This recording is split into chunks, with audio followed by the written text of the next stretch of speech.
میں ایک بات بتاتا ہوں، پچھلے زمانے کی ایک بات ہے کہ ایک پرہیزگار شخص تھے، متقی تھے بنی اسرائیل میں، ایک خاتون جو فحش کاموں میں ملوث رہتی تھی، طوائف تھی یا جیسی بھی، وہ آئی اس عابد کے پاس، یہ پرہیزگار شخص تھا۔ یہ جب آئی تو کہا کہ رات گزارنے کے لیے میرے پاس کوئی ٹھکانہ نہیں ہے، باہر ٹھنڈی اور بارش ہے، مجھے تھوڑی سی جگہ دے دو۔ اس عابد نے رحم کھا کر اپنے گھر میں عورتوں کے رونے پر کبھی شیطان داخل ہو جاتا ہے، مدد کے لیے عورت رونا دھونا جب کرتی ہے تو اچھوں کا ایمان ختم ہو جاتا ہے۔ وہ عورت رونے لگی کہ میرا کچھ کوئی سہارا نہیں، بارش میں بھیگ جاؤں گی، میں تڑپ تڑپ کے ختم ہو جاؤں گی۔ اس عابد شب زندہ دار اس نے اپنے خانقاہ میں جگہ دی تھی۔ جب رات ہو گئی تو وہ عورت آئی اس کے سامنے آئی اور عریانیت کے ساتھ عجیب و غریب حرکتیں کر کے اس کو گناہ پر ابھارنے لگی۔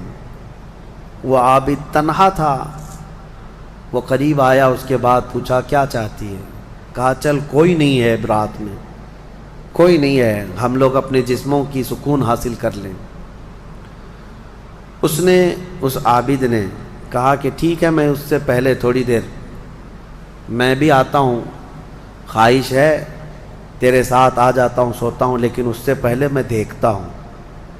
اس نے کیا کیا، گھر میں جو چراغ جل رہا تھا، بہت اس وقت مشعل جلائے جاتے تھے، کرنٹ تو نہیں، لائٹ نہیں، مشعل جو جلائے جاتے تھے، اس نے وہ مشعل کو قریب کیا، پہلے اس میں اپنی انگلی لگایا تو چمڑی جل گئی، ہاتھ جھٹکنے لگا۔ وہ خاتون تیار کھڑی تھی، پوچھنے لگی کہ کیا کر رہا ہے؟ کہا رک جا، دیکھ رہا ہوں۔ تھوڑی دیر کے بعد دوسری انگلی آگ میں لگایا، چمڑی جل گئی۔ پھر اس کے بعد وہ اسی طرح جلاتا رہا انگلی کو۔ اس خاتون نے پوچھا کہ کیا کر رہے ہو تم؟ اس عابد نے کہا میں دیکھ رہا ہوں، اس آگ کو میں برداشت کر سکتا ہوں تو پھر ٹھیک ہے، میں یہاں مزے بھی کر لوں گا، اس لیے کہ یہ جہنم کی آگ اس سے 70 گنا زیادہ تیز ہے، میں نے سنا ہے۔ دیکھ رہا ہوں کہ یہاں کی آگ میں برداشت کر پاتا ہوں۔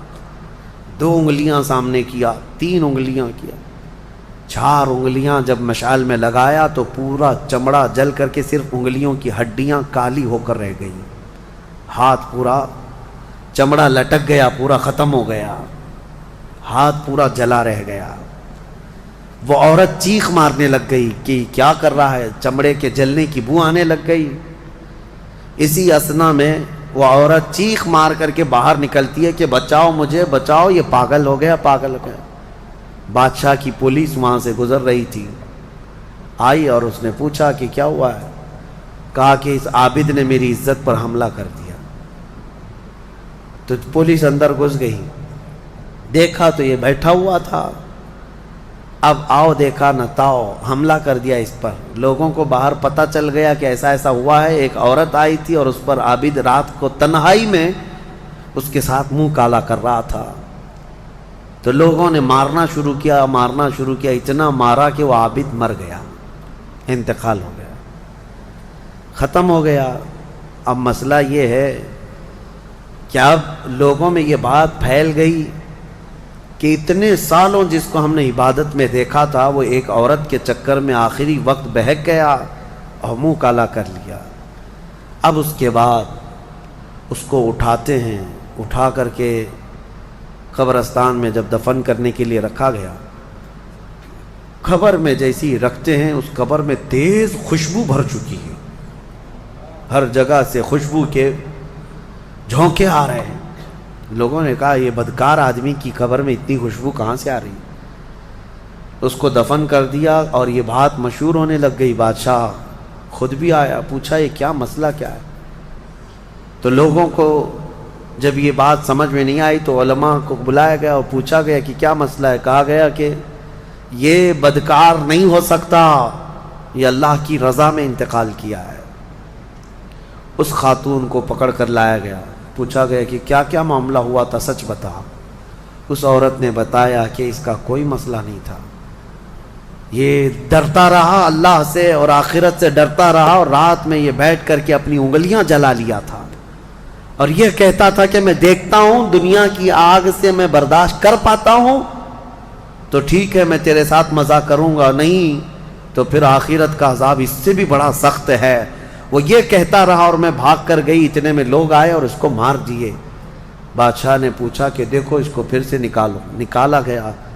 اس خاتون کے بتائے ہوئے اعتبار سے جب دیکھا گیا تو اس کا ہاتھ جلا ہوا ویسے ہی موجود تھا، جلا ہوا ہاتھ ویسے ہی موجود تھا جیسے اس عورت نے واقعہ سنایا تھا۔ پھر لوگوں نے بہت توبہ کی کہ اس کو مارنے کا کیا گناہ تھا، اس کا جرم تھا، لیکن بہرحال وہ شہید تھا۔ اس حکایت کو نقل کر کے فرماتے ہیں صاحب حکایت کہ یہ وہ لوگ تھے جن کا ہر کام آخرت سے جڑا ہوا تھا، وہ ایک حرکت بھی کچھ ان کو دنیا میں ڈگمگ نہیں کرتی، ان کے پاؤں کو نہیں پھسلا پاتی۔ کیوں؟ وہ ڈرتے اس بات سے تھے کہ آخرت میں کیا ہوگا، آخرت میں کیا ہوگا۔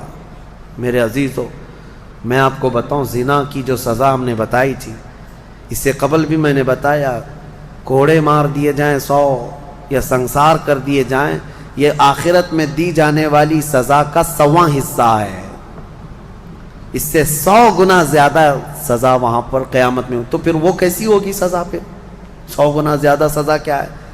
اسی لیے فرمایا گیا جہنم کا ہلکا عذاب۔ پوچھا گیا حضور سے سب سے کم عذاب کیا ہوگا؟ سب سے کم کسی کو عذاب دیا جائے گا اگر دوزخ میں تو کیا ہوگا؟ فرمایا گیا کہ اس کو آگ کی جوتیاں پہنائی جائیں گی جس کی گرمی سے اس کا بھیجا پک کر کے ابل رہا ہوگا۔ یہ سب سے ہلکا عذاب ہے دوزخ کا۔ پھر جہاں اللہ نے عذاب علیم کہا، عذاب عظیم کہا، عذاب مہین کہا، دردناک عذاب، بڑا عذاب، ذلت والا عذاب، تو پھر وہ کیسا ہوگا؟ بہرحال خلاصہ کلام میرا یہ ہے، آج ہم نے تلاوت میں یہی پایا کہ اے لوگو تم آخرت کے تصور پہ جیتے رہو، دنیا فانی ہے، دنیا فانی ہے، حساب کا ایک دن آئے گا۔ فَمَن يَعْمَلْ مِثْقَالَ ذَرَّةٍ خَيْرًا يَرَهُ وَمَن يَعْمَلْ مِثْقَالَ ذَرَّةٍ شَرًّا يَرَهُ۔ اللہ فرماتا ہے جس نے رائی کے دانے کے برابر نیکی کی وہ بھی دیکھے گا قیامت کے دن، اور جس نے رائی کے دانے کے برابر برائی کی وہ بھی قیامت کے دن دیکھے گا۔